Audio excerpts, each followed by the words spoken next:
Oi gente, tudo bem? Eu sou a Adriele e hoje eu vou contar para vocês o caso de Graham Thorne.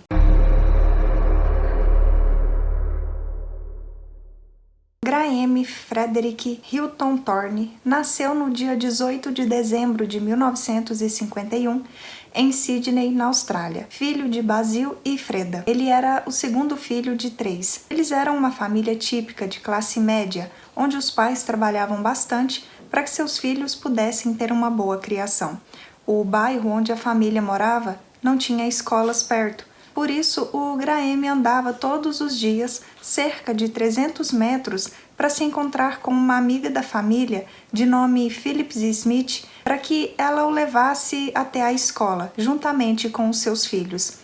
Ele foi descrito como sendo uma criança muito educada, carismática, alegre e comunicativa. Em 1959, se iniciava na cidade de Sydney a construção da Casa da Ópera. Essa construção era imensa e muito cara. Após um ano de terem começado essa construção, o governo de Nova Gales do Sul teve a ideia de fazer algumas loterias para arrecadar dinheiro para que essa grande obra pudesse ser finalizada. Todos na cidade estavam muito animados com essa loteria, porque eles nunca tinham visto prêmios tão altos em jogos na região. O pai do Graham, o Basil, como praticamente todo morador da região, fez uma fezinha. Seria um pouco difícil ganhar, porque eram milhares de pessoas concorrendo a esse prêmio. Mesmo assim, se ele não jogasse, ele não teria chances. E por incrível que pareça, no dia 1º de junho de 1960, ele ganhou um dos maiores prêmios dessa loteria, o equivalente a cerca de 2 milhões de dólares hoje em dia. É claro que na época esse valor era bem maior, valia bem mais. Na época era comum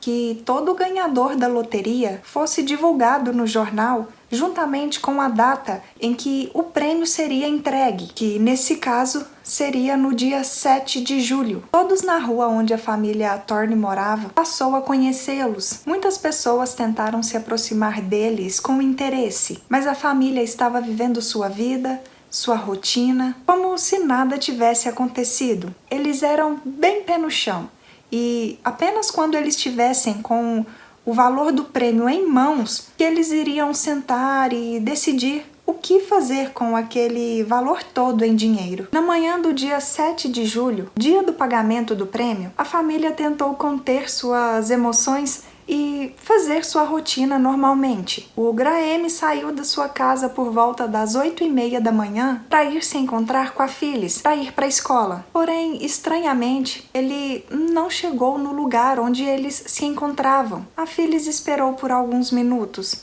até que decidiu ir até a casa dele para ver se ele estava bem. Chegando lá, a Freda disse a ela que o seu filho tinha saído de casa no mesmo horário de sempre para se encontrar com ela. Até então elas não ficaram muito preocupadas, porque elas pensaram que a criança poderia ter encontrado um outro conhecido durante o caminho que ele fazia todos os dias e acabou pegando carona com essa outra pessoa. A Phyllis então seguiu seu caminho e foi levar os seus filhos até a escola. Mas quando ela chegou lá, ela descobriu que o Graham ainda não tinha chegado lá. Nesse momento ela se preocupou e decidiu ligar para a Freda e para os policiais para comunicar esse desaparecimento. Naquele mesmo dia, por volta das 9h40 da manhã, a família Thorne recebeu a ligação de um homem que tinha um leve sotaque estrangeiro, dizendo que estava com a criança e que queria cerca de 28 mil dólares até às 17 horas daquele dia, ou senão ele daria a criança aos tubarões. No momento em que esse homem ligou para a casa da família, a polícia já estava lá e o sargento de nome Larry O'Shea, que atendeu a ligação se passando pelo Basil. Na verdade, o Basil nem estava na casa nesse momento.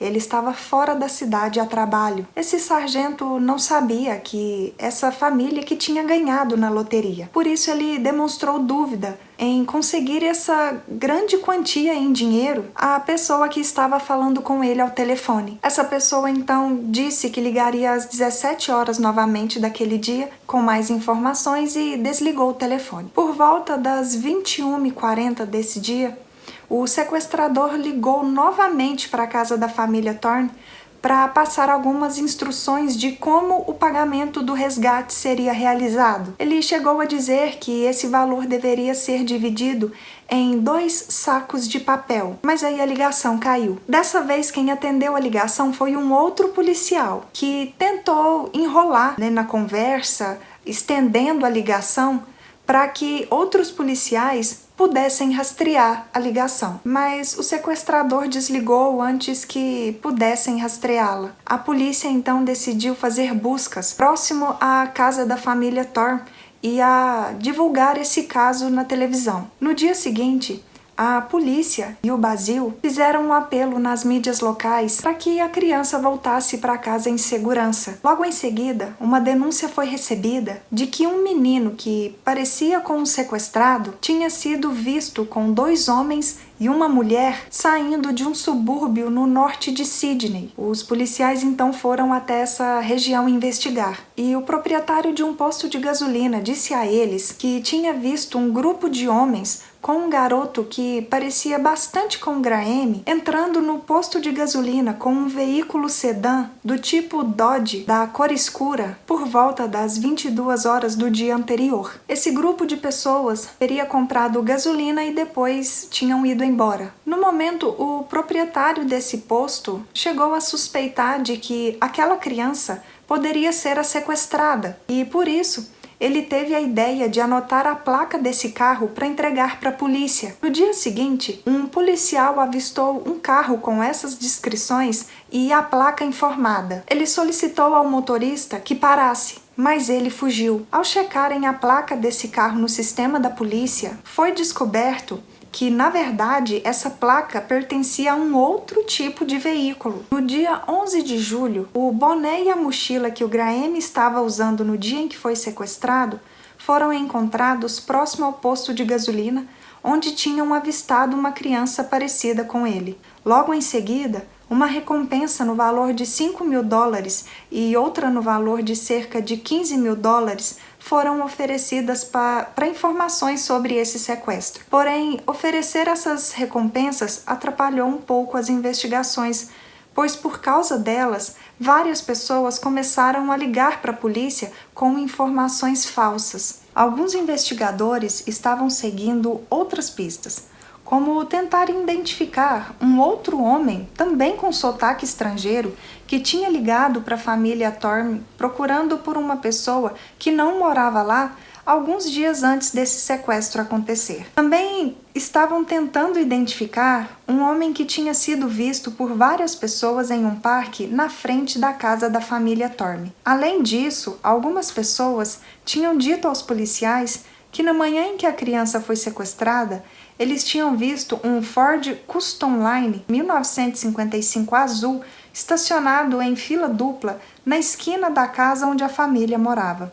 Seguindo essa pista, os policiais procuraram em seu sistema veículos com essas descrições e foram encontradas algumas pessoas que tinham esse tipo de veículo e todos foram interrogados, mas todos negaram ter emprestado o carro ou passado pela região onde a criança tinha sido sequestrada no dia em questão. No dia 16 de agosto, cerca de 6 semanas após ter acontecido esse sequestro, um corpo foi encontrado por 2 crianças que estavam brincando em um terreno baldio próximo ao local onde o boné e a mochila do Graham tinham sido encontrados. O corpo estava envolto a uma manta de piquenique xadrez azul e amarelo. Tinha também um lenço em sua boca e estava vestindo um uniforme escolar. Infelizmente, esse corpo foi identificado pelo Basil, o próprio pai do Graham, como sendo sim o corpo do seu filho. Esses objetos foram levados para fazerem testes e o corpo foi levado para realizarem uma autópsia. Na manta de piquenique foi descoberto lascas de 2 árvores que não tinham no local onde ela foi encontrada. Também encontraram nela um cabelo loiro e fragmentos de argamassa de calcário rosa. Já no corpo foi encontrado vários cortes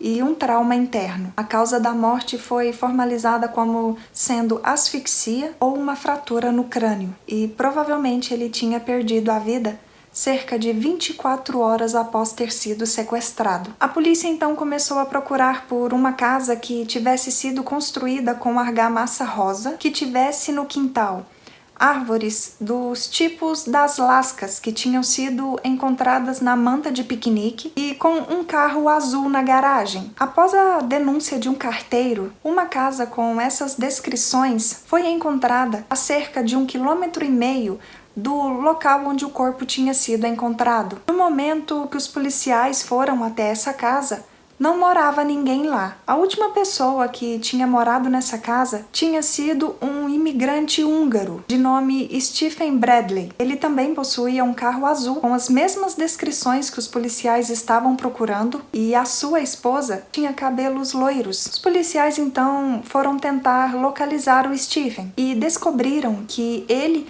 e a sua família tinham se mudado dessa casa poucos dias após o sequestro ter acontecido para irem morar em um apartamento em um outro bairro. Uma semana depois, a família se mudou para Londres. Os policiais então foram até Londres e no dia 18 de novembro de 1960, o Stephen foi preso. Rapidamente, ele confessou que já fazia cerca de 3 dias que ele estava vigiando o Graham, até que chegou a manhã que ele o esperou na esquina da casa dele e com promessas de doces e brinquedos o atraiu para o seu carro. O Stephen nasceu no dia 15 de março de 1926 em Budapeste e em 28 de março de 1950 ele se mudou para Melbourne. Ele teve um filho do seu primeiro casamento e no momento em que foi preso estava em seu 3º casamento. Ele havia se casado recentemente com uma mulher recém-divorciada de nome Magda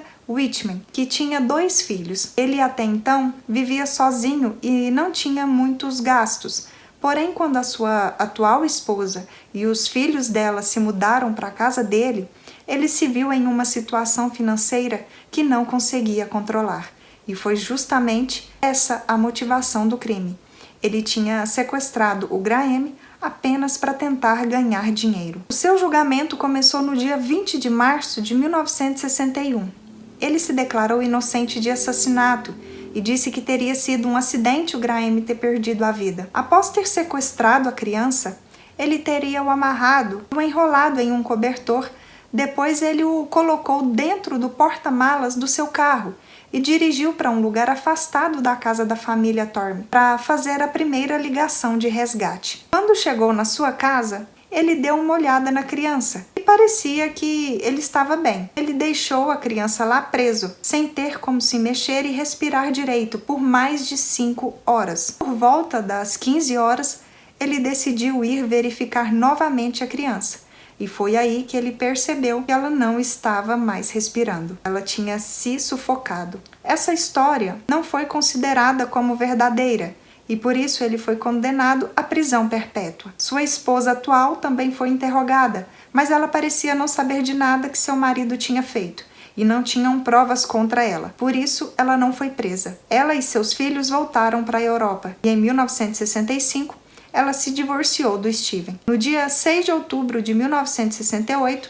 após ficar cerca de 7 anos na prisão, o Stephen faleceu aos 42 anos de idade de um ataque cardíaco. Após esse crime ter acontecido, as leis sobre ganhadores da loteria na Austrália mudaram. A partir daí, os ganhadores poderiam escolher ficar no anonimato para evitar esse tipo de crime. Comentem aqui embaixo o que vocês acharam desse caso.